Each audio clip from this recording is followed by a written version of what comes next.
Hey everybody, this is Michelle. This is Michelle with Bob Rewards Club. I'm coming back to you guys today to discuss a very, very sensitive topic. And I've got a series of videos that I am making on black jealousy. Today I'm going to be talking about Dr. Umar Johnson and the black YouTube community. In case you have not heard, Dr. Umar Johnson just announced a few days ago that he has found a location for his school somewhere in Delaware for the Frederick Douglass Marcus Garvey Academy. He has been working on this for about 4 years now, and quite a bit of people have given him funding for it. So the talk was, up until now, how Dr. Umar's been scamming the black community. There are people who have called the police and tried to get his credentials revoked, and he's gone through quite a bit. They've taken down his GoFundMe account. He's been through quite a bit, And so I just want to say, hey, I give thanks to Dr. Umar Johnson because of the fact that I do like what the brother has done. I like the way he talks. He's very intellectual. He has brought out a very important subject matter regarding the drugs that are being used for ADD and ADHD and all these other acronyms for our black children, how they put the black children on Ritalin, all the diseases and all of the harm that the drugs cause our black children and our youth. And he has traveled immensely across the whole world now talking about this subject matter. He is a well-known figure. He has been seen on Roland Martin, The Breakfast Club. I mean, he's out there. So if you don't know who Dr. Umar Johnson is, we're going to explore who he is. You can learn about him today. And we're going to also, go through some of these black YouTubers and how they're kind of degrading Dr. Umar now. And I say degrade to the point that Dr. Umar, everybody has faults. Now, he might not be the best businessman, but what he's doing for the black community and bringing out awareness and education and the stuff that he's doing, I think oversees any of that. Okay, I don't call him a scammer. When we go to, we spend our money every day with businesses that we don't know what the hell they're doing with our money. Okay, so my thing is that we need to stay focused. If you're a black YouTuber, think about some of the things, and you have an influence over other people. Think about, what you're putting out there, how you're attacking other black people that are in the movement. You're nothing but more than a tool for white supremacy. And that's why I want to talk about this today. Now, I will be talking a little bit to Cheryl, who is online. Cheryl and I, we often do videos together. We have another video series called Agree to Disagree. So, I invited her to join me today. Say hi, Cheryl. Cheryl, you there? Yes. How's everybody doing? Hello. Okay, good. All right, so I'm going to go ahead and kind of just start out and show you guys my screen here. And to start out, I want to go ahead and play the actual video that Dr. Umar put out.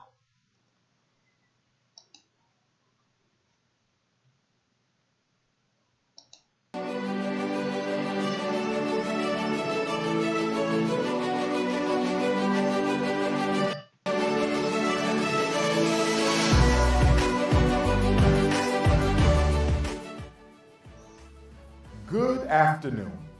My name is Dr. Umar Johnson. I am a certified school psychologist and doctor of clinical psychology. 4 long years ago, we began a fundraising campaign to build America's first independent, African-centered school based off the principles of Pan-Africanism and international economics. It has been 4 long years of fundraising, 4 long years of searching all across this country, flying and driving from state to state, city to city, looking for the best place to begin the Frederick Douglass and Marcus Garvey RBG International Leadership Academy for Pan-African Excellence. I want to thank all of my loyal supporters and all of my donors who have stood by me through this tough and difficult time. And I am happy and elated to report to you today that we have found the location for the very first FDMG Academy. Brothers and sisters, ladies and gentlemen, parents and youth and elders, our ancestors are happy today. They rejoice in heaven because we can now begin the process of psychological reconstruction, one African mind at a time. At the Frederick Douglass and Marcus Garvey Academy, we're going to be teaching our young men along the lines of 6 key sciences. The first science will be economic and financial science. We want our young men to understand wealth as opposed to money. We want them to understand international investments, banking.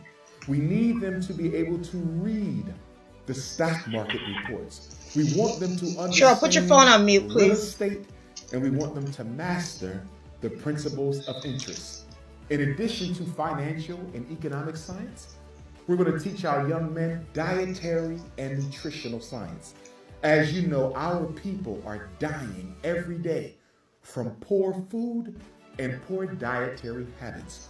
We want to teach. Okay, I'm just going to skip it up a little bit here. Brother, you guys can go take a look entire community, at the video itself online on YouTube. The name of this video is Dr. Umar Johnson's FDMG Academy official announcement. Okay? And it's a very good video. He put it together. You know, I have to say, I like Dr. Umar. I like his message. I like the brother. Now, he's got some arrogancy, but I think a lot of us do. I mean, if you've been a high achiever, you're going to have some arrogancy about yourself, okay, in order to be successful. And they say the most successful people are arrogant people, okay? So I can't knock that. But when I look at this brother and I see all the stuff that he is doing for the Black community, I love it. And I've met Dr. Umar. I met him in person. In fact, on my Facebook page. That's why you guys need to subscribe to my YouTube channels, all my channels. I've got a picture with Dr. Umar holding up the Bow Rewards Club membership club. Okay, so I've had the opportunity to meet him. And like I said, I appreciate this brother. Okay. Now, I don't agree with all of his choices of, and his business plan for, quote unquote, of how, with all this, all this stuff going on for the last few years surrounding him with the school, the money and everything like that. I think it helps us if we don't think in business that we can do everything, because we can't. We've got to have people that specialize in certain areas, and we have those people. We have people that specialize in finance. We have people that specialize in operations management. We have people that specialize in marketing and branding and all these great things. So we need to utilize that. And us as people, we have to work together. That is what makes a business, and that's what makes a business grow. Okay? And so when I see people like Zaza Ali with her scandal recently with, her and, taking people's money and her budgeting problems or whatever, and then how Dr. Umar and his money and all this other stuff and him defending himself for the last 4 years, I'm thinking to myself, he wouldn't have to take the blame on some of this, and that's just how these white companies work, if you think about it, okay? If he could put the blame on somebody else. Now, that doesn't make it right, what I'm saying, but what I'm saying here is that his expertise is in school psychology. His expertise is not in financial management. And that's where we go wrong in our businesses, is where we do not seek to find people who specialize in specific areas that can help us and we can benefit from them in our businesses. Okay? So, Dr. Umar is wrong for that. Now, if it was my business plan, I would think he would reach more people with more of a plan that works from cyber. A cyber school. There are more and more Black families that are homeschooling their children. There are homeschool groups across this country where you have communities that are coming together with people that are coming together in groups and networking their kids together in schools. I mean, for homeschooling. And so, not to digress into that, but I would think that would be more of a modern and he would reach way more kids with a business plan that worked as more of a homeschooling kind of a cyber school versus him having that brick and mortar. But now that he's got that brick and mortar and that school is very nice, despite, I don't care, some of these Black YouTubers out here talking about the school, it's this and it's that, and how he's saying he needs $1 million more to fix it up or whatever. This stuff is expensive. Well, you know what, Michelle? You find so many Black people that won't support each other. And they aren't doing anything to, minimize what he's doing or anything similar to it. So they, in a lot this of school, times want the finger you don't have to worry. I'm sorry, hold on a minute. Understand. I'm sorry about that. Go ahead. No, I was just, referring to what you were saying. Yeah. They don't want trust. the finger, and we need to stop but that. they don't. We need to stop that non-trust that we have with each other when it comes to business, because that is what has hurt us. Okay? Now, when we were segregated many years ago, this wasn't an issue for us because you weren't able to run down to that white store or that Asian store. You weren't allowed to go in their restaurants. Okay? Right. And so, well, it comes. Go ahead. It just comes. I was about to say it just comes back to that crab effect, with Black people have among themselves where they try to keep each other down. So, with him achieving and going into a position to where he can help, then they would prefer to pull him down, thinking that he's benefiting out of it more than any of the community that he's benefiting. Yeah. Somehow it gets turned into this thing where, and I don't think he's an individualistic person. And I do think he has been arrogant, but I think that is something that came out of him just as a reaction to all the negativity that he has gotten. But I've never met him personally as you, but I just don't portray the arrogance, not in just watching the video. It seems like that he have accomplished a lot that he's been trying to do. Like you said, for 4 years, he's been, is trying to get it off the ground. And just like anything else, it takes work, It takes work. So it takes people yeah. to help. And this Right. is not what we do as people. We cannot put people in the ground like this. I don't like it. Now, I'm going to play this video. Now, I don't know if you know who Tariq Nasheed is. Do you know who he is? No, I'm not familiar. Now, Tariq Nasheed has quite a bit of a following. Okay? He, in fact, I'm on code with Tariq on most of the stuff that he says. But sometimes, some of these black YouTubers, they're comedians, so-called wannabe comedians, okay? And they tend to goof off and crack jokes and talk about each other and ice each other and, all that crap they do. So Tariq does quite a bit of that, okay? But now, Tariq Nasheed's been around for a while. He's been a YouTuber for a long time. I have sat in on some of his live streams where there will be like 6,000 and 7,000 people in one live stream. He is one of the top live YouTubers on especially being black too, on YouTube. Okay. And so I give a lot of credit to him. Now, I don't like how he started his beginning out, and all of us have done something wrong. All of us have done something once in our lifetime that embarrassed us. Okay? And we can't take back the past, but we certainly can move forward. And I see Tariq as one of them people who has moved forward in the advancement of our movement. And so now, and I want to praise him on, he's got several campaigns out. He is at the butt right now of what's going on with the DNC, with Kamala Harris. Howard Dean tweeted to him, told him to shut the fuck up about what he said about Kamala Harris and Cory Booker. And so he's got this thing, he's part of this black agenda. And him, I follow Jason Black and Professor Truth.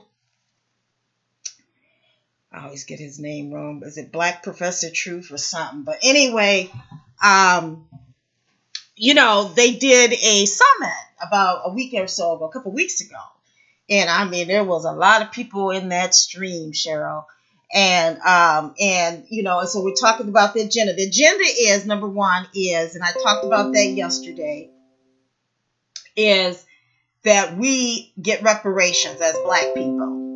Number one. Number two is, and we talk about how those, they talked about how those reparations should become in the form of. Number two is to deal with how we're being treated, prison reform and the justice system and all that sort of thing. So there is a black agenda, and we hope that this black agenda does get out there more. Okay. I'm not going to digress into that, but let's see, this video that Tariq made, this was 2017. So this has been a couple of years ago, almost, well, a year and a half ago.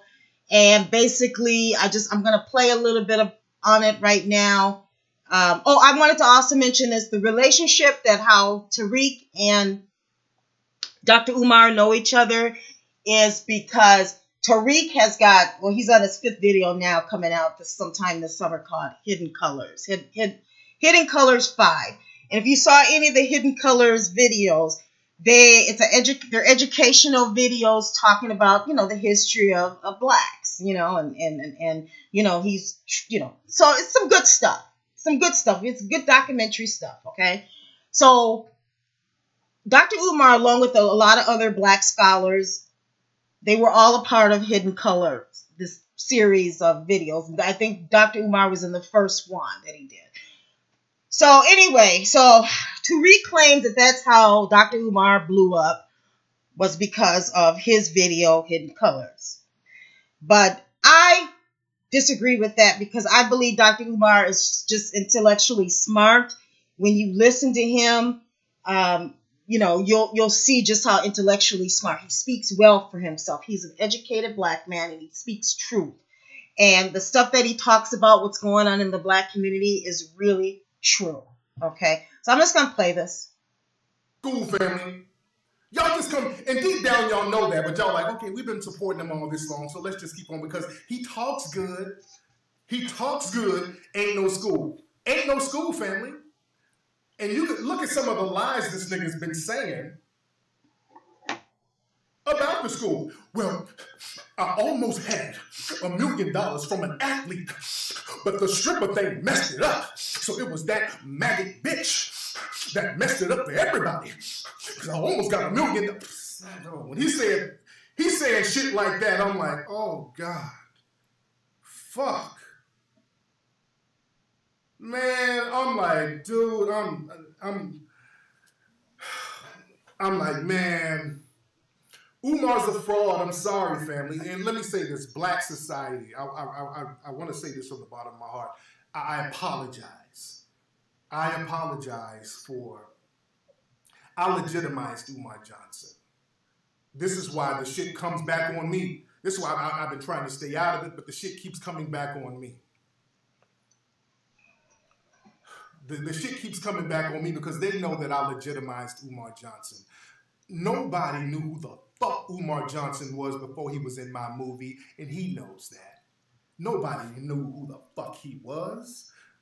My friend Rita, shout out to Rita G. Rita sent me a link of this nigga. He was on a public access show. Some random show, you know, with like 5 or 6 people watch at 3 o'clock in the morning. And I said, oh, my man is talking real good shit. Let me get him in the movie along with some of these other people. And the fact that not only is he disrespecting me to say, I made your movie hot, you're disrespecting Brother Kaba, Dr. Francis Cress Welsing, motherfucker. You can't hold a candle to people like Dr. Welsing and these other folks. It ain't about you. Like these people ain't shit and you just that nigga. Fuck you, nigga. Fuck you, Umar. You fat bitch-ass Missy Elliott shaped nigga. Okay. So, I mean, that's why he's got a lot of followers. Because, you know, you can laugh. You know, it's just like, some of it's just so funny sometimes. You know what I'm saying, Cheryl? Cheryl. Yes, I was listening to it. So, anyway, my thing is, however he got his start, doesn't matter. Doesn't matter. What matters is what he's doing. It's like, it matters what you're doing now, people. Okay? Now, I don't think, like he said, I don't think Tariq's going to be making any more videos about Dr. Umar. Okay? I think that this was a low point. So I'm not, you know, I'm just kind of trying to show you guys some of the stuff that's been happening and what's going on with all of this. Now, there's another guy that him and this lady, this remember her anti-Afro Spingalis with her crazy self? Right. She been making video. I mean, this woman must make about 3 videos a day on Dr. Umar. I swear. I'm not even going to play none of her crap. Okay? But there's this other guy who him and this anti-Afro Spingalis are good friends. His name is Lenore Honor. Now, he's a little fruity. I'm gonna just keep it real, you know. And this man, I was in his, I don't know how he's coming up on my feed a lot, but he is. So a couple of days ago, I went into his chat room because he was trying to debunk that Dr. Umar's still lying, he's a fraud, and all this other stuff, talking about the deed. He's I got a copy of the deed. He only paid $10 for this. How could he only pay $10 for this? Where are they getting their receipts from? I mean, if you're going to accuse people of things, you need to have some receipts. So what they use? They claim they got a copy of the deed. They claim they got a copy of the deed. I mean, first offhand, why would you even go that far to get a copy of the deed? Right. I mean, who are these people that want to investigate who we are and just destroy each of, we can't have this in our community anymore.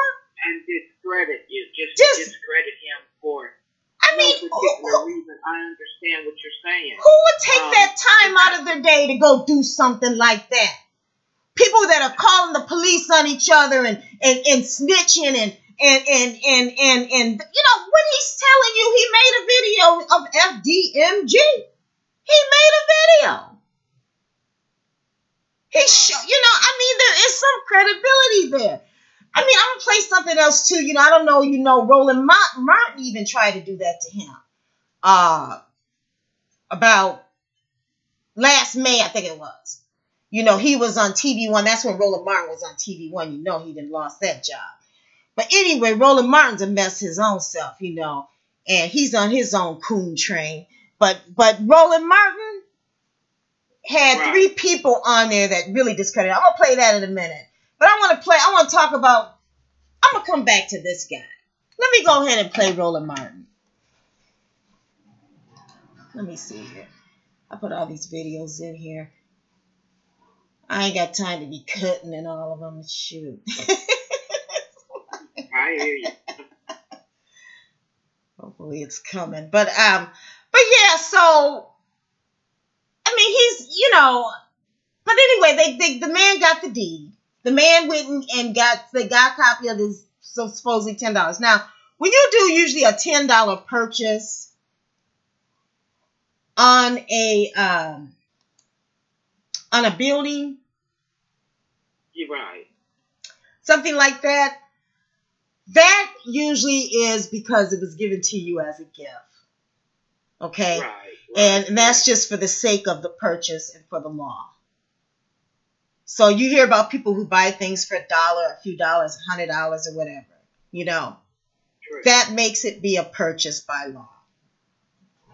So however he got the building, if it was donated to him, if he got it on paying, you know, a tax auction, or if somebody, you know, however he got the building, he got the building. And that's all that matters. That's all that matters. Right. All this other talk about, oh, he's going to fail doing it. He's not going to know what he's doing. It's a big fraud. And he really didn't get the building and all this other stuff.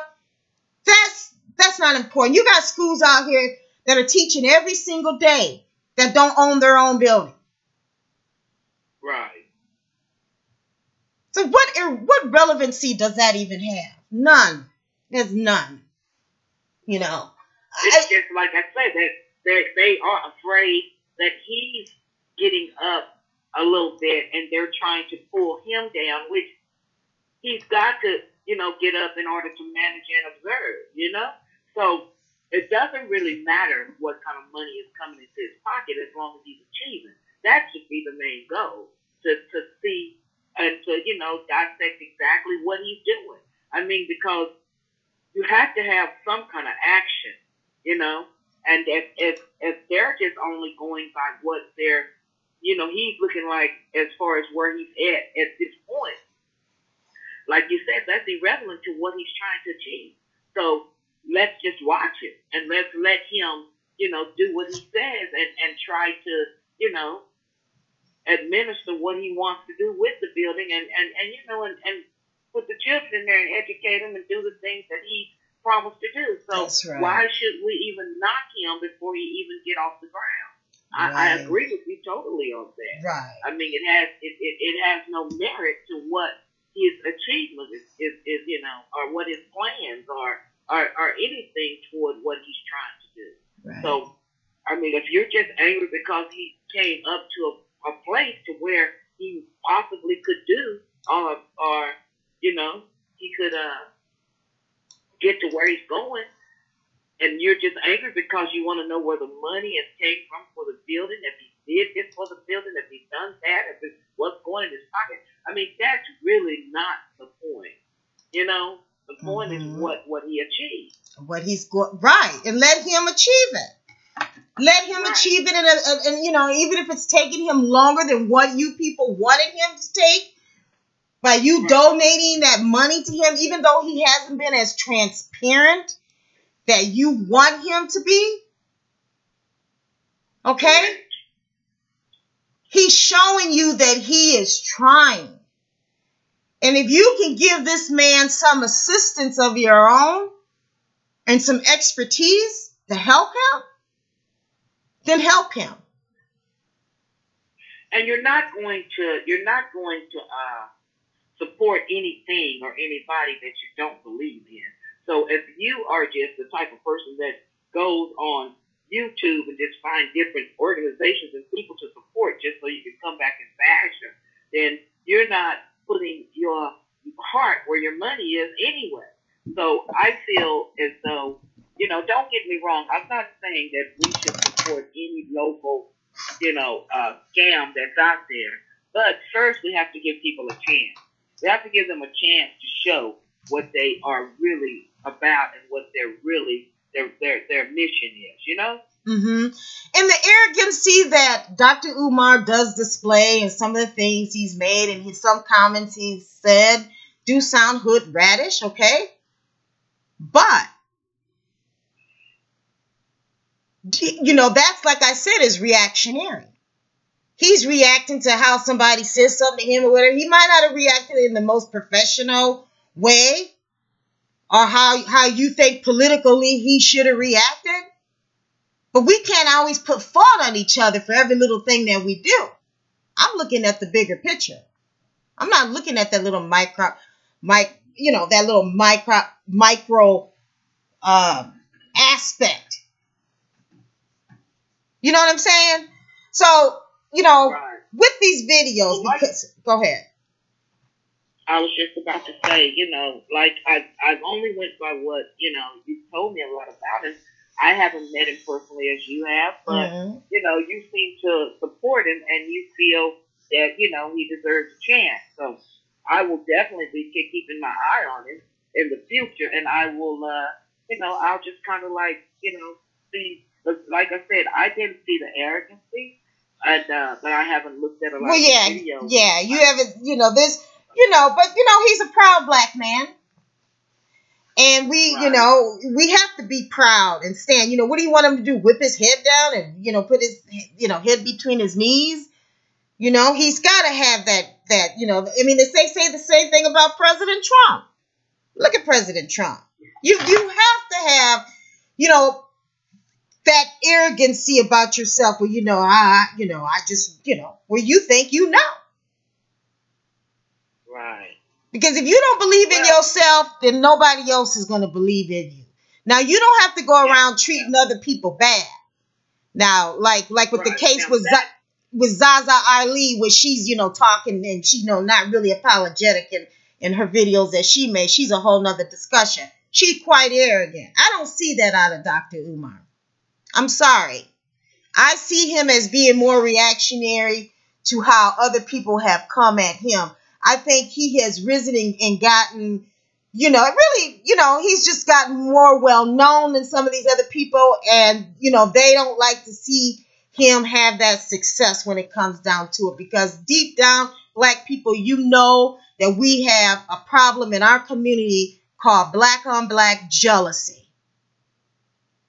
And this jealousy is so bad in our community that husbands and wives don't get along because the husband gets jealous of the wife because she might have a better job.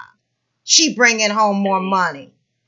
Sisters and brothers don't get along because the sister gets jealous of the other sister for having success.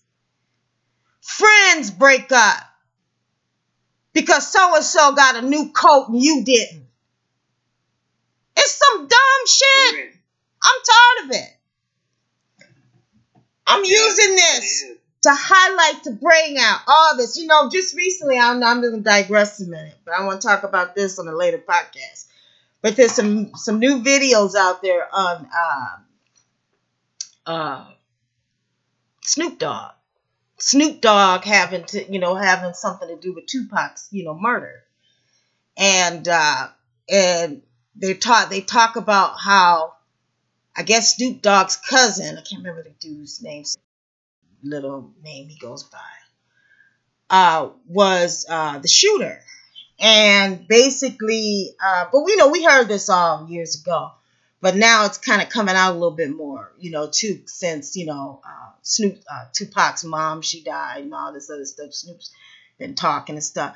But anyway, they said basically all that shit was boiled down to black on black jealousy because dude was mad at Snoop Dogg's cousin was mad at Tupac for Tupac using a song that really didn't even really get famous by Tupac, okay? But a song that one of Tupac's earliest songs. I mean, this is the kind of shit that we deal with in our community that keeps us back. Man, I mean, I get so, I think this is such a subject matter that we just really seriously, we're not going to move on as a people unless we can let some of this go. Yeah, that black on black crime has been going on. No, jealousy. Black on black crime. Stems a lot from that. Oh, you're saying the black on black crime stems a lot from the jealousy. Yeah. That's it. That's it. Yeah. And it affects everything. It affects business too. Like, with Bob, I see, I mean, we don't want to support other black businesses because we hate to see other black people have that success. Right. We hate to see it. Yeah, it's migrated so far down the road and the years and the centuries until it's almost normal to a lot of black people to act that way. Right. Sad. Very sad. Yep. But so no. I've got up here on the screen, why do so many black people get jealous of other black people? Okay. And they hate to see other blacks achieve success in business because they want to be first. I'm just going to reiterate this. Want to be first. They don't understand. To continue to struggle among each other. Right. They're so used to us having this struggle. Mm-hmm. They don't understand. Yeah, and they don't understand. Okay. They don't. I just want to kind of read this because I want to reiterate why I talk about this subject. I'm not talking about it to be petty. I'm talking about it because I find it to be a very important subject that we need to deal with as people. Okay. Correct. You don't understand that we are more powerful as working as a group of people. We can coexist, get along, if we can just agree to disagree. And explain what that means, Cheryl, agree to disagree. Explain that. You say, what does that mean? Yeah, what does it mean when we say to agree to disagree? I just want the audience or whoever watches this video to know what it means to agree to disagree. It means that we may not all think alike. We may not all feel alike. And there will be a lot of controversy when it comes down to different subject matters. So what it means is that you have to sometimes just allow the other person to believe what they believe, and you continue to believe what you are strongly, believing in. So you have to agree to what you say is what your way, and what I say is my way. So we'll just disagree with what we both are saying, and we're both like in a negative position, among any topic. So to agree to disagree means that I respect your wishes as to your feelings, and you respect mine. That's right. And we could still work towards that common goal. And together. It shouldn't have any bearing on our future as far as where we are standing together. Because some things you're just not going to agree with. It's as easy as you may like black and I may like red. But the point of it is that's what you like and that's what I like, and I have to respect what you're doing or what your color is, like you have to respect mine. You can't make me believe what you believe if I don't believe in it. Right. Exactly. That's what that is, people. So we have to learn to agree, to disagree, and still respect each other. And still work towards the common good for the whole group. If you call yourself a black person, you're black conscious, if you're a black YouTuber, you think about your actions, think about what you're saying, think about what you're doing, and think about it, how it's going to have an effect on us as a future for our people. Because bringing down, going checking out, and finding receipts for Dr. Umar, who I don't give a damn how much he paid for the building. I care about that he's got control of the building. That's exactly what the problem is. They don't have any control over him. So that's what a lot of people of color problem is. They want control. We are a controlling people, you know? Mm-hmm. So if you can't, we want it documented every step of the way. And usually, like I said, when it's someone of color, that's what we're harder on ourselves yes. than anybody else is. So yes. we want you to just constantly, step by step, word for word, minute for minute, we want it documented. And yes. we want to be able to go and look at it, because I don't know if I watch the show sometimes, which I don't like to, really just promote TV shows or anything, but I watch this reality show about a couple of well, it's two sets, one out of Chicago and the other out of Atlanta, so New York. And they have a tattoo shop. And I look at these tattoo shops and the owners, they have no say-so over their business. The employees who I guess have started it with them, and I feel like this, if you are a part of starting a business, they say, you should be, as far as you should put up as much financial support. You should be an equal partner. It shouldn't start out as, this is my business, Shorty, this is our business. Mm-hmm. It shouldn't be that I started this business, you came and worked with me to help get it off the ground, and now it becomes part of your business. Mm-hmm. See, I don't understand that, but these guys who I watch in this have so many problems that I want to go sometime up there and say, look, this is this man's business. Now, if you want to start your own, but just because you work with me or worked with me to start, I could have got any employee to work for me. Right. Right. So and these are, and they're getting jealous of him. Now, they own that business. It just really irks me when I watch. What's the name of the show? It's called some kind of tattoo shop. What are they? And they're black people? They're black people. It's tattoos. They do tattooing, and it's, like I said, it's two sets, and they both have the same problem. And I'm like, what's wrong with black people? Don't you know this belongs to this person, and you are just an employee. Exactly. I don't care if you have been with the business. No respect. You wouldn't go to McDonald's. You could be with no. You could go to one of these other companies, and because you've worked there 20 or 30 years, they, well, this is part of mine too. And I mean, they will stand up and want to fight and everything else when if he's trying to dismiss them or whatever. And I'm like, people just are crazy to me. They stupid to me in some areas.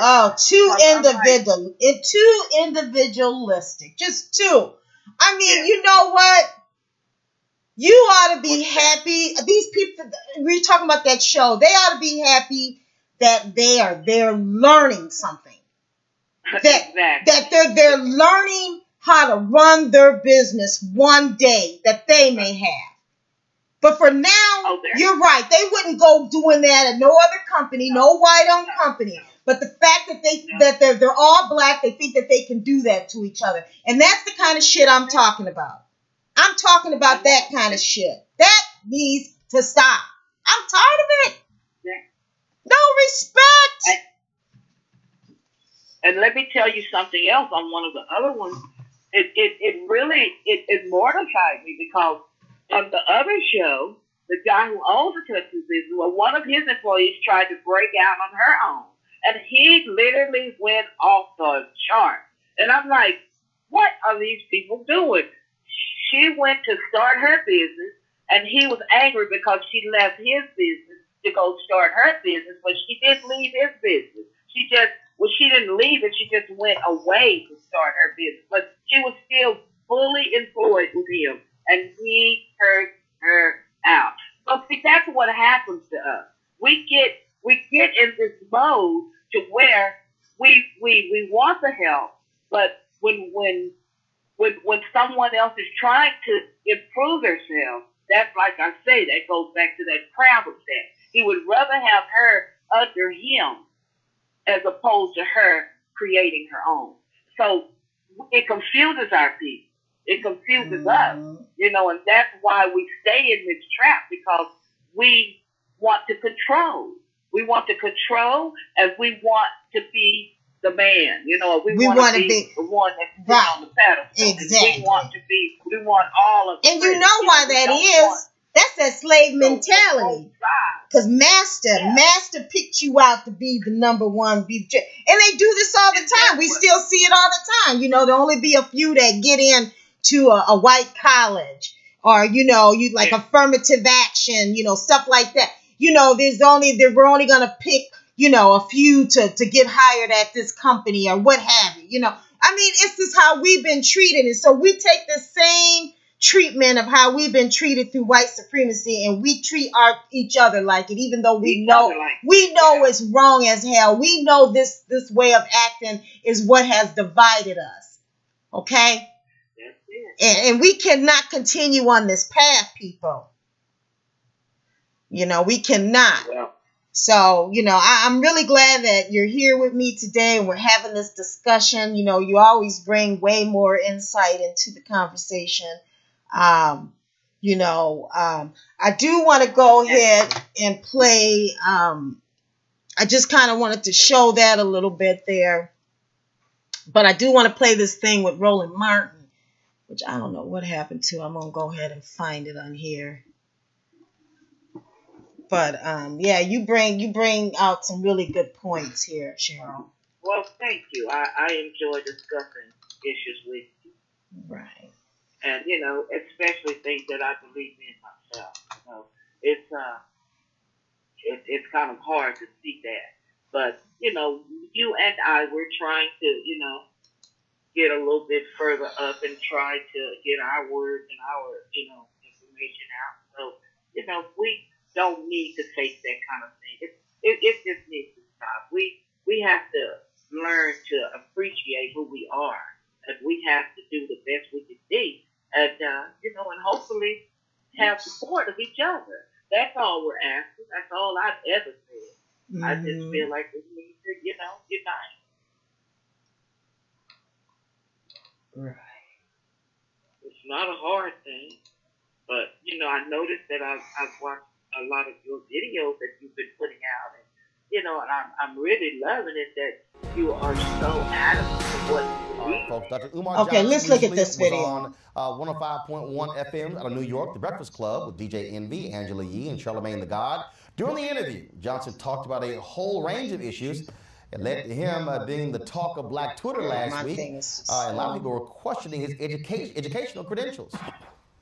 Now, people ask me, what can we expect from a Donald Trump White House for Black America? And the answer is real simple. You can expect exactly what you got from a Obama White House. Absolutely nothing. Black people know they're not American, but they will fight like hell to protect that identity because they don't want to be identified with who they really are, and that's being African. As long as you have a skill, you can always feed your family. But if all you got is college degrees, you might end up in the unemployment line. I'm a psychologist. Ain't too many black people running around looking for a psychologist to reveal all the skeletons in their closet. All right, folks, joining us right now, Dr. Umar Johnson. Welcome back to the show. First and foremost, it was amazing looking at this whole reaction. I mean, I'm sitting here. I'm just going to skip it up a little bit. Subsequent to that, Pennsylvania certification as a school psychologist, which I've been for almost 20 years. After that, I got my educational leadership master's degree and principal certificate from Lehigh University in Bethlehem, Pennsylvania. And I earned my doctorate degree from the Philadelphia College of Osteopathic Medicine, American Psychological Association approved program, one of the top psychology training programs on the East Coast. 6 degrees in all, and anyone can lift up a telephone and call and verify those degrees. So when you see folks who question your degrees, your response? It's because my narrative is a whole lot different from the average mainstream black scholar. I don't parrot the narrative that the American social order wants black scholars to parrot. I tell the truth. I don't scratch unless I itch, and I don't dance unless I like the music. And because they're not used to having someone with a traditional education posit non-traditional views, people will automatically start to question his credentials. How did he get this far believing what he believes in? Well, you have to play the spook who sat by the door. When I got accepted into those 3 universities, they didn't know what I believed in. They didn't know what I stood for. But as time went on, it revealed itself. But I'm unapologetically African, so I'm not really concerned with what people think about me personally. I have a job to do, and that is to awaken the sleeping consciousness of African people, not just in America, but all across the world. One of the things that... all right, I'm going to just stop it right there. Now, this, I remember when this came out last year. I just want to bring out a point about this, about how some of us, I always want to put a high importance on the white man's education. Okay? I don't give a damn if the man didn't have a degree or not. Right. See, it's what he's doing, people. Who cares if he, I believe wholeheartedly, and he has been vetted. I know this. The first thing they tried to attack with Dr. Umar was his credentials, whether or not he really was the doctor. I mean, you go out there, you'll see tons of videos out there on that. I don't give a damn if he even had a degree. Yeah, really. That's the truth. See, this is the kind of shit. And Roland Martin, for him to bring that up like that was just so, he's so foul too. Because, we got to think about, what this is that kind of foul crap. Well, Roland Martin, he has to bring up what is on the people's mind and the topics that they have out there. So that's what he's doing as a good journalist. He has to, he's working for the people to, get issues out there that they have several problems with. So I think that, that's what you do, just like you're doing. You have to, you want to talk about what's in the news, what's in the now. And apparently that's where it was at that point. And even with you, I didn't know anything about Mr. Umar until, until you brought it to my attention. And, had you not told me things that, about him, I still don't know a lot, but you told me enough to get me curious enough to investigate him and even look into it. So I'm strictly going on your belief and what you told me.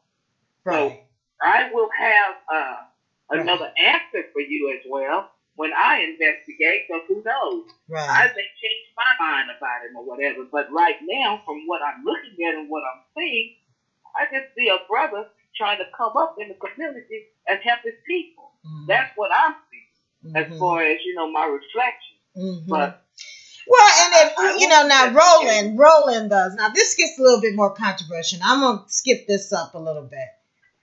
And,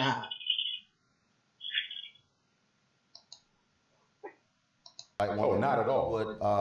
Would Harry Belafonte? Not at to the conversation with Frederick Douglass. Yes, sir. An ancestor of mine.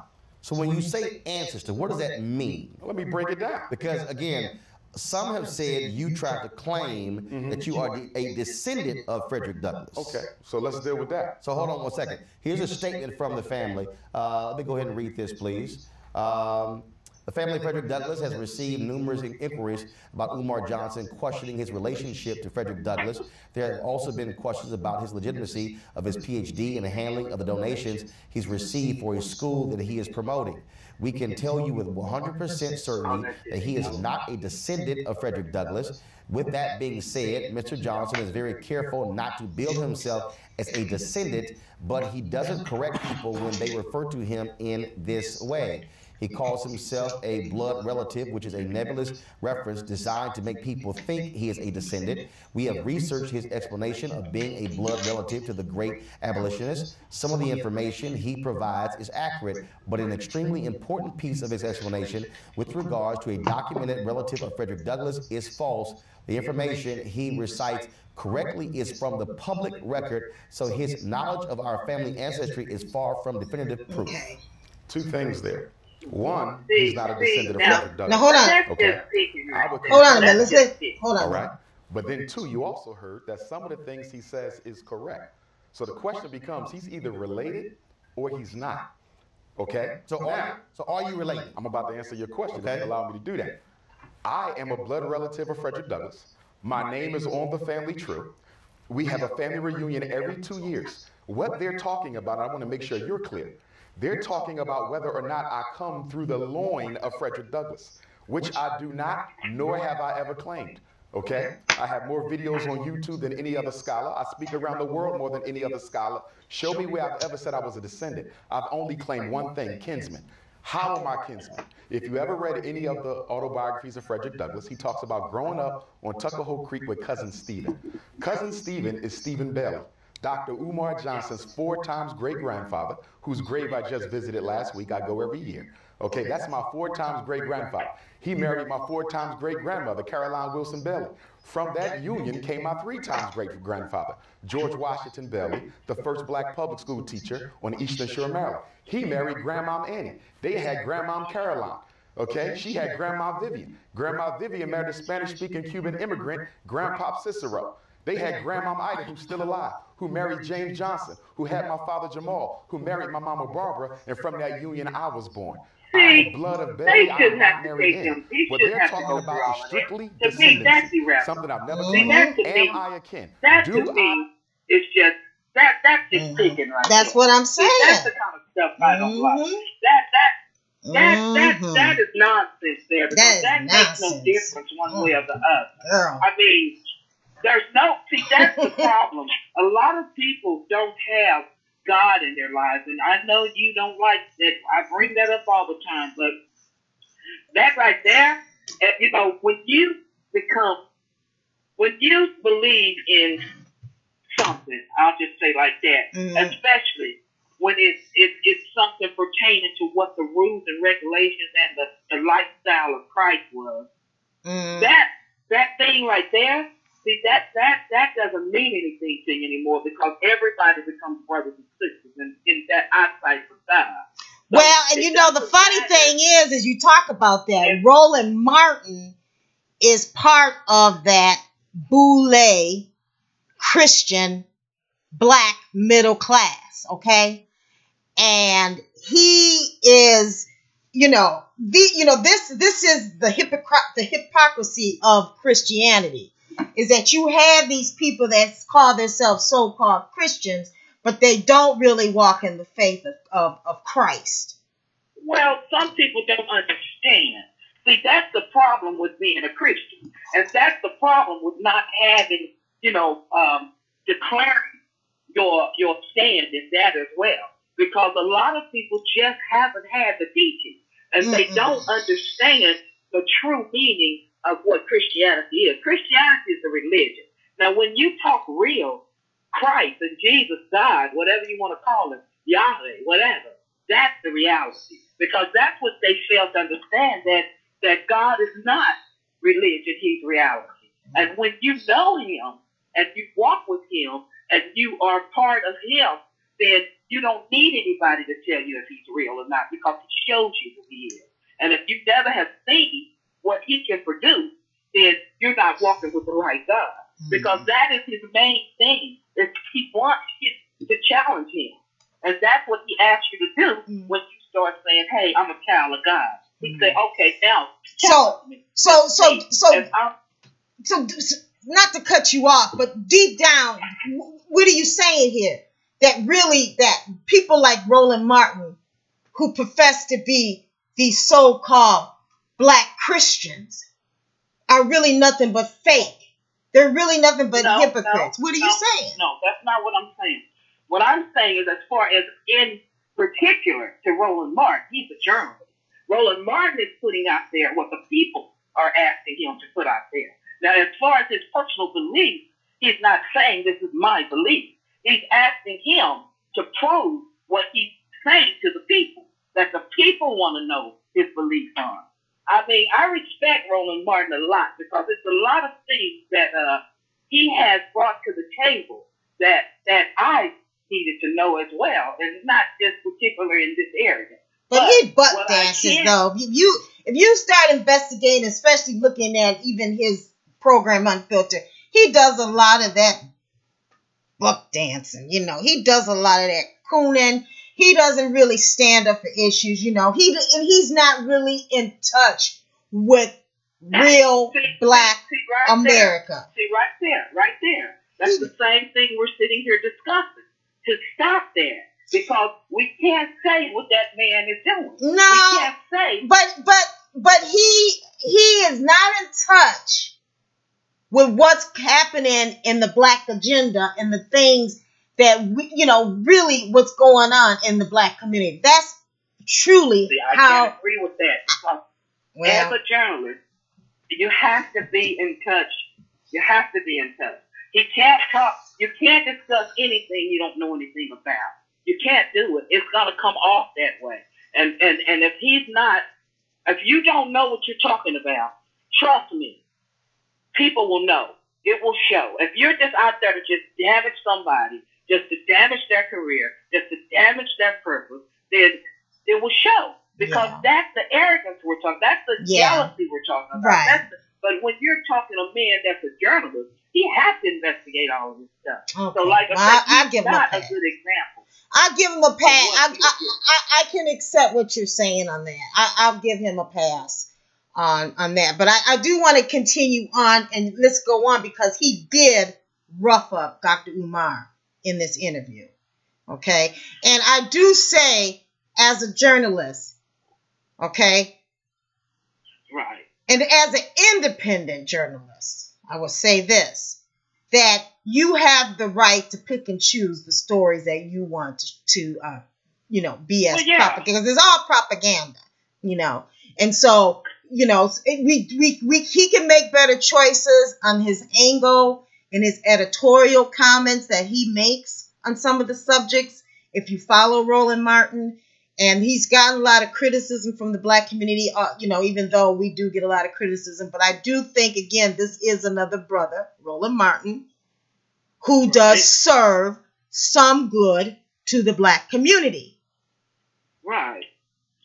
And not only that, what we're speaking of right now is the point that you're bringing out to me that he's made. So, therefore, we need this in our community. We need to be able to accept criticism as well as achievement and praise. We have to be able to accept criticism. But I'm going to tell you something else too.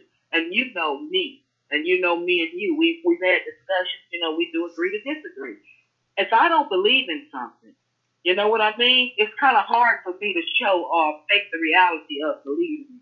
And it's going to come out. It's going to, I'm just going to be, hey, it's just not what I feel. Mm-hmm. So it's kind of hard to be very, if he's not believing in this guy or whatever his feelings are, then it's going to be kind of hard to praise it or to put it in a perspective to where you're not kind of showing a little bit of what is it? Just your feelings towards it. I'll just put it like that. Mm-hmm. Because if you don't agree with it, and trying to keep it real, it's kind of hard, Mm-hmm. Mm-hmm. Okay. But let's let Mr. Omar prove himself, because see, like I said from the beginning, action speaks louder than words. Mm-hmm. And now that he knows all of these eyes are on him, then he's gonna have to come up and produce. And that's the secret. It doesn't matter how you get there, as long as you get there. Mm-hmm. I don't care about all the formalities of it. Mm-hmm. What I'm interested in is the result. Mm-hmm. Mm-hmm. Well, let me just play this last little piece right here. By the auction company. Let me see here. Let's skip this It's up. obviously true. Is they understand racism when you see things like the murder of Medgar Evers, like the murder of Martin Luther King. They understand racism. And what did they do about it? They understand us gaining just fine, and that's why murder happened. Based on what? So the idea that somehow a white person can't understand our struggle? I could care less what they understand. I'm asking you, what have they done systematically to improve the opportunities of white folks? He did not tell me that. Yes, you did tell me. He did not tell me that. You're going to tell me that guys like Tim Wise and Reverend Wallace don't understand What about Tim Wise? They don't understand race in America? He articulates racism, but what has he done to there are no white people that understand race in America. There's not a white person in America. There's no white people understand race in America. There's not a white person. There's not a white person in America who has ever worked to systematically eliminate the white privilege that they benefit from vis-a-vis your oppression. You're lying. You know 190 million people in America. Eugene. We're not going to go there. We're not. I have called me a liar, and you're cool. Well, it's a fact that Watch you're how lying. you talk. It's a fact that you're lying. It's a fact that you're lying. I understand you. To say that. No, everybody, 1 second. Several things I don't allow. I don't allow the N-word. I don't allow coon. We can talk to one another and disagree, but I do not use racial epithets against black people. That's fine, but he called me a liar. No. Racial epithets will not be used on this show. And that's fine. By anybody. But how we talk to each other. You can say whatever you want, but no racial epithets will be used on this show about black people to black people. Eugene, your question. So, from your paradigm, from your perspective, Civil Rights Act isn't an act of white folk stepping up on behalf of black folk. Current criminal justice reform legislation movement isn't a current act of white folk stepping on behalf of black folk. Folk that funded the civil rights movement in the 50s and 60s isn't an act of white folks stepping up and having black folks. I'm sorry, as an American, because I define myself as an American, an African American, I live in a country that moves forward together. And I say that as a Republican. We move forward together. Yes, we have individual struggles. Yes, we have struggles. We have systematic. Finish in 15 seconds. See, that's another discussion, but he was beat up pretty bad, in my opinion, from the perspective of a black conscious man. Now, we have a lot of black people in our community that really don't understand the role that civil rights played in our history. Right. And how it has not benefited us as much as it has other groups.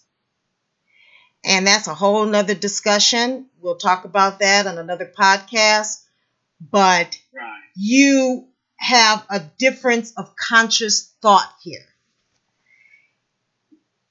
You know, you've got, and we talked about this, you know, because the guy goes on and he starts, this other guy here, the one with the glasses, he starts to go on to talk about how, you know, Dr. Umar's thoughts about right here.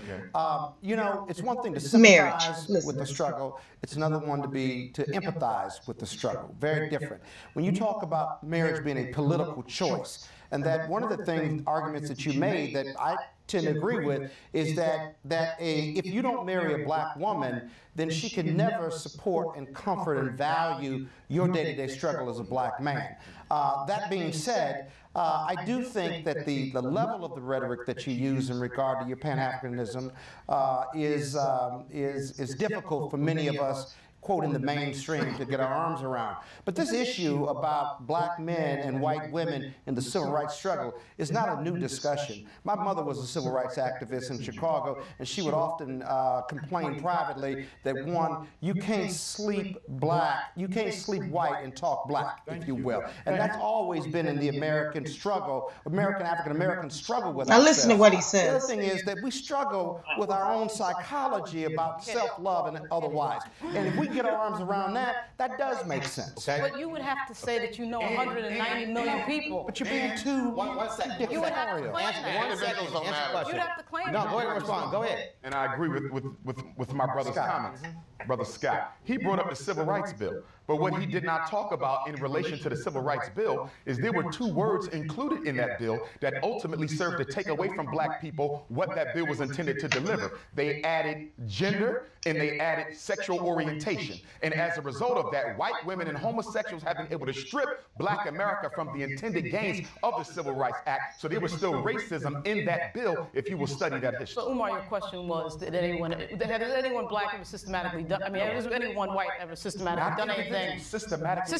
White America. So LBJ would be the answer for that, because that's the government. No, I don't think you That's a systematic move. No, you didn't hear the question.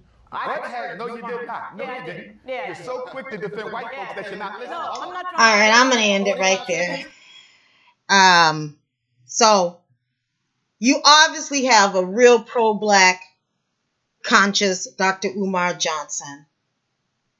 And then you have him fighting against 4 so-called mainstream black people who want to be accepted by white people. Because that's how I see that, Sharon. Well, that's how I see it. It's that we have so much scheming. We have so much underhand. We have so much conniving among our people until the trust issue is what becomes the problem. So we want to make sure that if we have put you against the wall, that we have dissected you to the point of where confession is necessary or whatever. It's all about not trusting and believing in each other. It's all about just, what the reputation of the people of color are, or the black community or the African Americans or whatever you want to call it. But the thing about it is we have to first of all believe in each other before we can even go any further. And that's the problem. We don't believe in each other, and we're always looking for the negative energy instead of trying to create some kind of positive thing. Mm-hmm. We need to just trust each other until we find or prove to be distrustworthy. And that's the issue. That's a big community problem, because we need to do a little bit more community outreaching instead of trying to destroy each other. And as we're doing it, get back to doing it, because we did do it once. Yeah. Let's get back to doing that. It hasn't been in our last few generations, but we definitely do.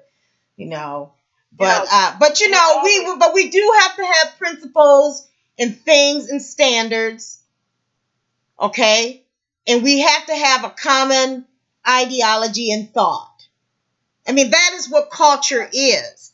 And if we can't, if we don't see how we've been compromised by some of the things that we do, like I say, these so-called bulle people, these people that, want to say they are these people that are the high achievers, the mainstream black people who call themselves, being mainstream. I don't know what other word to call it.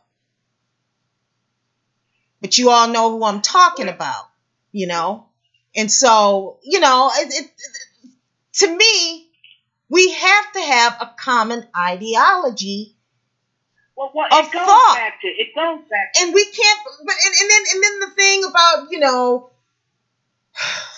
to me, it's go ahead. I was about to say, do you remember when we was taught growing up what our parents would tell us, especially our moms?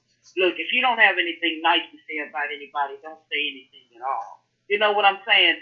So we got to go back to that. We got to go back to where we stop accusing and pointing the finger before any damage or anything happens. We just automatically expect destruction. Mm-hmm. You know what I'm saying? And we just need to wait. Just be patient, And even the Bible says sometimes you just got to wait. You got to just sit still. And you just got to wait. Because I don't care what nobody says. This land belongs to God. And that who I believe in. And he is just putting everybody and separating them and putting them in their places as to where they're supposed to be. And no matter what you want or I want, it's going to be the way it's going to be. And it's going to go to where it's going to go. It's going to be in the hands of who hands it needs to be in. Whether it's Mr. Umar Johnson that I said. Dr. Umar. Yeah, well, as you can whether tell. he or someone in his circle. But regardless, if that school is supposed to be, it's going to be, and all the achievements that he's trying to achieve, whether it comes through him or another person or So fellow, restate the question and give the answer. It's going to Okay, happen. 45 seconds. Get an answer. So I don't care how we like it or not, or what we think about the person, because a lot of times that's what it all stems from. It's not what the person is doing, but who the person is. Mm-hmm. They just may not like him, or he don't, they don't like his character or his dress.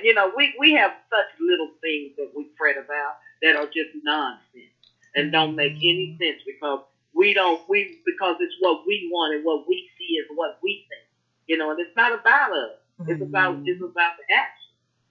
Mm-hmm.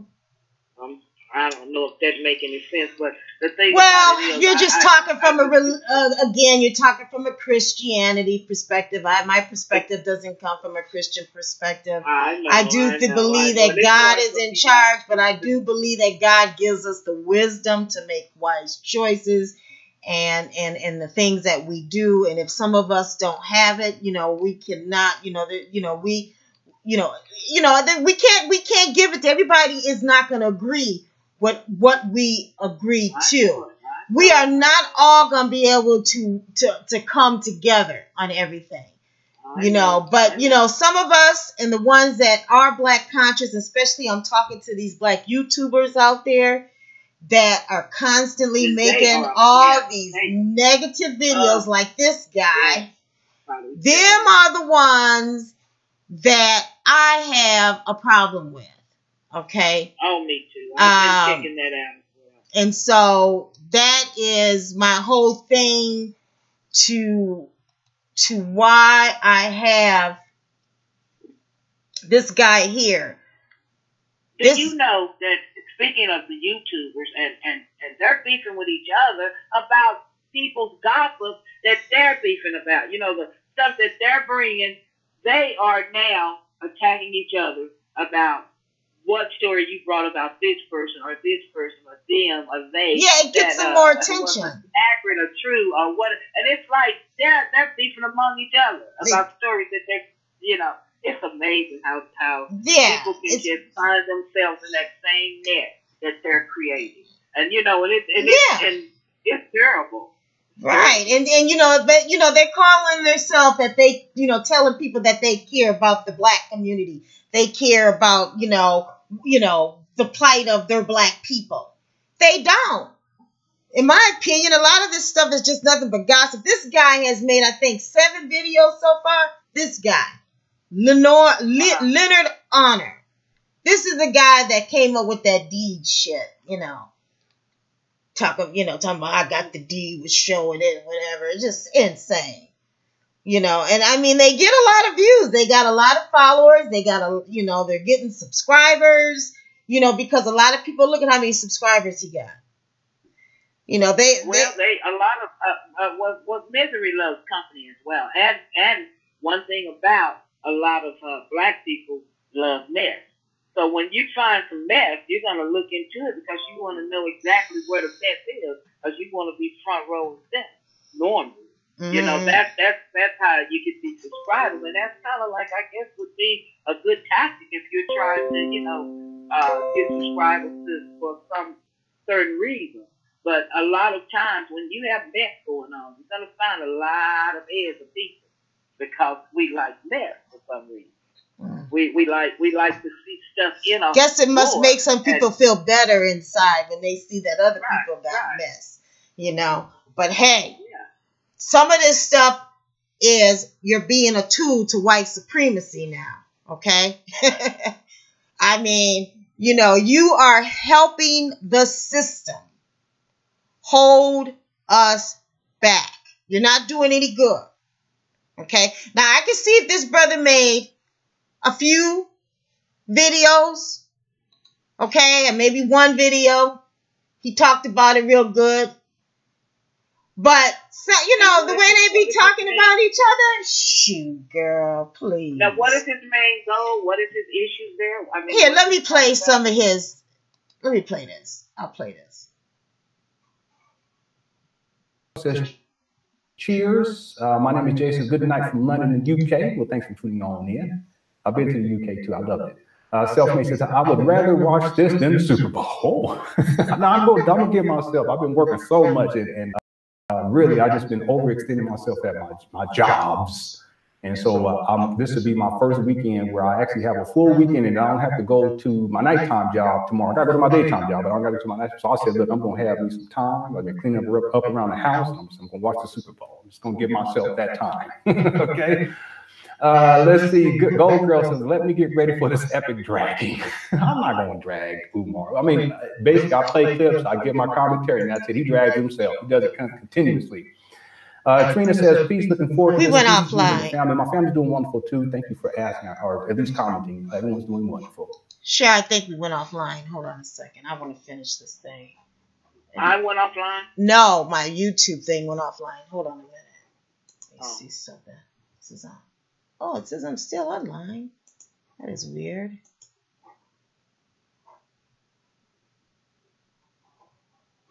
I got a new subscriber. Thank you, Scandal107. Whoever that is. I just love all these crazy names, you know, that people have. Okay. Maybe I'm still online because according to my restream, I'm still online. Let me just refresh and see on my other computer here if that's working. So in any way, I want to talk a little bit about, I started at the beginning of this because I think it's interesting that this guy who claims that he's helping the black community, like this anti-Afro Sungales, okay, who you know who she is, that he said that he was going to watch the Super Bowl. Okay? You know, and, you know, to me, like I said, collective thought, group thought, and collectivism would be that, you know, most black people, you know, I don't know if you know, the Super Bowl was had the lowest ratings in the last 10 years, this last Super Bowl. They didn't talk a lot about it in the news. A lot of you black YouTubers, that's what y'all need to be talking about. Okay? Because the Super Bowl did horrible. You had artists like Rihanna, Jay-Z, Pink, people who did that they said they weren't going to perform. Now you had people that traded us because it took place down in Atlanta, like Gladys Knight. She sung the national anthem. I mean, and stuff like that, you know. But people stood out on that Super Bowl because of Colin Kaepernick. So this brother here is talking about he watched the Super Bowl. Now, to me, when the Super Bowl was so boring. I was at a Super Bowl party, and nobody really watched it because it was so slow and boring, you know. But I can see that. Mm-hmm. But you think it had something to do with black, pro-black, or whatever? Yes. In fact, the stuff is coming out. Yes, I do think what we have going on, black people in the black conscious community right now, we have a really good movement that is growing underground. Okay? And the mainstream media is going to have to look at it. I mean, just kind of like how Black Lives Matter was, but, you know, Black Lives Matter had George Soros giving them money and stuff for agencies, you know, really was kind of a white thought group, you know, put together with blackface, okay? However, this here, what's going on, black people are tired. You know, I want to just mention this. I'm not trying to digress, but what has happened in political rims is that black people are seeing what's happened to us since 2008. We have lost our wealth. Our neighborhoods are being gentrified. A lot of our black family members have gone to prison. A lot of black people have been made into criminals where they couldn't get jobs. We have suffered as a people. And so what's happened is people are waking up because they feel the effects of what's happened. They see what's going on in this country. They see the rhetoric that's going on with Donald Trump. People are freaking waking up. And there is a very strong underground movement right now. Yes, a lot of black people protested against it. When you had artists like Jay-Z, Rihanna, and even Pink, you know, these big artists who the Super Bowl came and asked them to perform and they turned it down. Yes. Now, I thought that was behind the controversy of the kneeling and the guy. Colin Kaepernick. Yeah, that was what it's about. Right. Colin Kaepernick, because they didn't re-sign him. Okay? Right. Well, And the purpose of why he was kneeling. And you know, that national anthem, they don't even give you all the stanzas on it. That national anthem has racial, antebellum slurs in it, talking about slaves. But you don't get to hear all the stanzas. There are things and reasons, and they don't never tell the whole story. I don't know what this big ass thing. I'm gonna digress again for a minute, but I'm, you know, like that. What's this big old play? Well, you know how I am. Girl, I just get so mad about some of the shit that's going on. It just makes me Let's so not even mad. go there. All right, I'm not gonna go there. But this antebellum crap that they bringing out, if we want to talk about them antebellum, because you know that play. What's that play? Starts with an H. That big play that's going on starts with an H. Anyway, it's the antebellum play, and they want to bring out the antebellum stuff like it was so great for black people. You know, that antebellum period for black people was not a good time for black people in this country. So we want to talk on, since it, you know, we want to talk, you know, so anyway, I just digress, but you know, that all this stuff has a tie and play with one another, and with this country has gone too long not to talk about race discussions. You know, I want to have these race discussions. In fact, I'm going to tell you, I am going to be bringing in a new guest who is actually one of my customers for sales learning, and has become a good friend, and he's going to be starting a live podcast, and he's a white guy. And we're going to start having some serious discussions about race. And, you know, that will be interesting. We're going to start having some real discussions about race. Long overdue. And see, that is what, that, and I'm going to digress a little bit here. Mm-hmm. But that's what I tried to tell you, that it's see, this flesh movement is what it is. It's not a race movement. It's not a pro-black. It's a flesh movement, and it stems back to religion, like I said. Stems back to the Bible, when all of the races won't even know who they are, because it's gonna be surprising to find that you're really grouped with your color, but you're one people. Oh but yeah. I know we're one people. Now. Yeah. But our ideologies and culture is different, and we have been oppressed by that other group. So that there, we have to stand with our people, you know. So I just want to throw that out there. With the color you grouped with, exactly. Because so we've been oppressed by that other group. We've been oppressed by that other group, even though they come from us. We've been oppressed by them. That's why it happens among ourselves, because we are so used to grouping with the color we mostly stem to, or the color we mostly, you know, adapt to. So when you look at these different groups of people, and you look at the different shades of color, then we have come up with a multi-name. We're one people. But what we've done is, like I said, we've kind of like migrated to who we are closer to color or ethnic group or have the background of. So, but when you find and you face at the end of time, you're going to find when the flesh is gone, which is not going to where we're going, then what will you have what will you use? Because the flesh, when you remove the flesh, you only have the man, or the heart, the spirit, the soul. So you won't have the flesh to say, this is why, or have an excuse there. So when you look at people and you remove the flesh, that's who you're talking to. That's the person you're dealing with. Because the flesh is only a color. And that's what stops a lot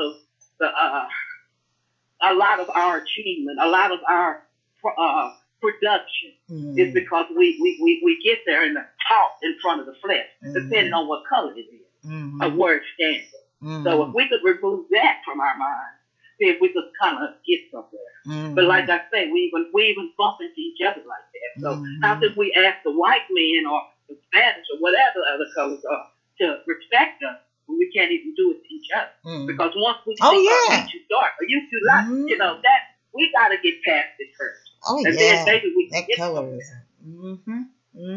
But the people that are the light-skinned colored people, they can't be going around thinking they're better than the dark-skinned people either. Well, they do. That's the right. And then the people that's white think they're better than the light-skinned people.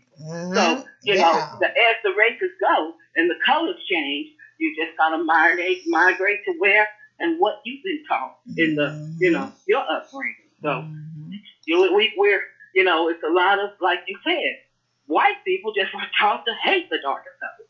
And then you have, believe it or not, a lot of the dark people taught to hate the whiter colors. So when we leave the color thing out, we can get somewhere. But that's where we keep stumbling in the same place because we can't get past the color. So, nope, race relations. But yeah, we definitely need to have these conversations more. And, as you know, I'm semi-retired. So, hey, I've got the time right now. And this is what I'm dedicating the rest of my life towards. On that note, I'm going to go ahead and end on that. We've been on here now an hour and a half. I just want everybody to subscribe to our YouTube channel. I hope this has been educational for all of you who don't know who Dr. Umar is, don't know who some of these Black YouTubers are.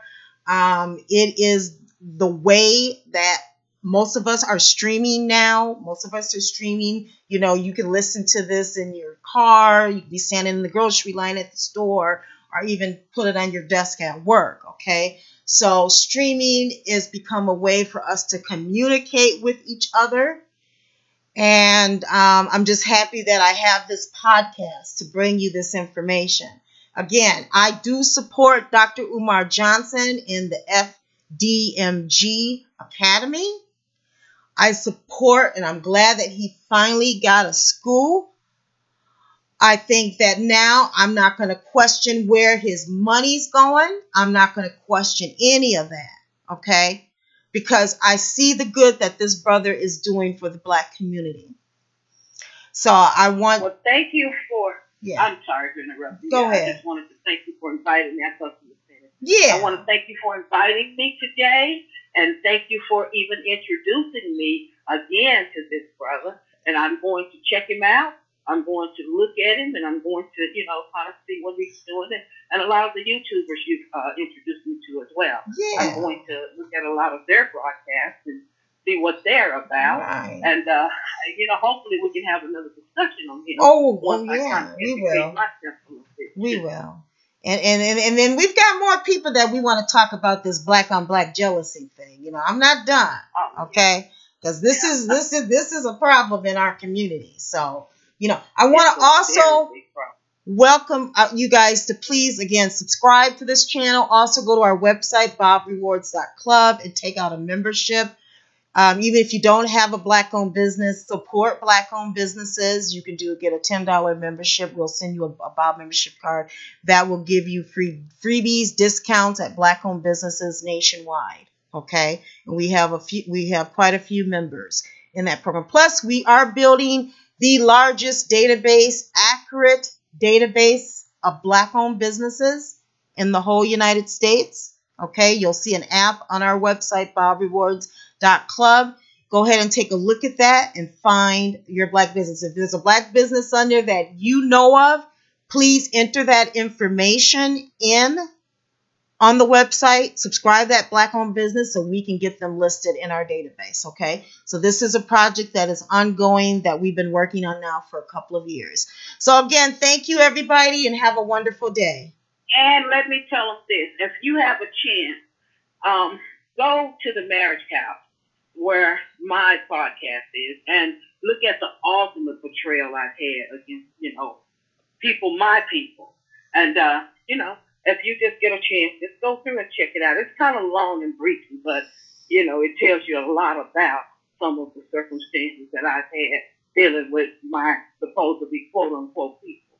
So, yes. All right. And that's another subject that we need to talk about, too, and that has a lot to do with what's going on with the Me Too movement. and sexual harassment. So, you know, we definitely are going to have that discussion, Cheryl. So thank you again. Okay. And again, everybody have a good day. Goodbye.